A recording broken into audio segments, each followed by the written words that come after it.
when you see people, and this is obviously a huge value for you, that wouldn't typically connect, and like we've seen this with like Father James Mallon, Catholic priest, who's, it's like in the Catholic world, there's no way to not have heard of him. But then outside the Catholic world, it's super possible. You put him in the same room as like Mike Todd or whoever it is.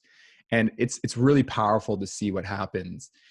For you, this idea of leaders connecting with other Christian leaders that are in very different contexts for you, this is more than just fun for you. For you, I know there's like a conviction that this brings something to the leaders' lives. Like, what is the benefit? Why would it be worth someone's time in their own city to walk across the street and connect with the pastor of a different tribe, a different denom? What's the value there for you? Well, it's both a value personally for those two leaders, because we can learn from each other, but it's also a value for the kingdom and in the spirit realm, like the big K and the big C, the big kingdom and the big C church. There's something there that we don't understand, but that when it's not present, we lose influence and we lose the ability to really make a difference. So unity, what you're describing, just this idea that we can work together. I think it's so important. I mean, scripturally, we see it in John 17. I mean, there's lots of references to the world will know us by, right? The world will know us by our love for each other, our preference of each other, our willingness to work out our problems, compared to the world will know us by our division.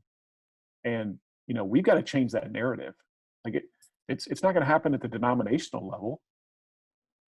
There's no precedent for the denominational level. And I love denominations. I'm not saying I'm a denomination, or big, like the whoever the hierarchy is. But the idea that today we have, like you and I, Jason, like we have the ability to shape that conversation and flow it up to whoever the powers are, whoever the people that sit in the ivory tower and, like have a robe on or whatever it looks like hierarchy to you in your context.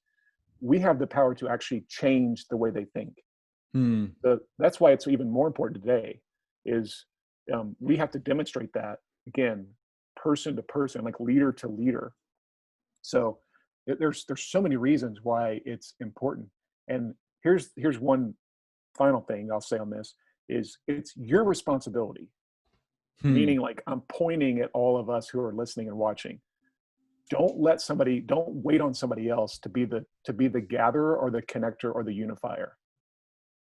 Like, be willing to walk across the bridge and not just walk to the middle of the bridge. It's easy. We can all walk to the middle. I'm talking about walking to the other side of the bridge and standing on the other side with someone. That's different. And that's a true unifier, is being willing to move into those hard places.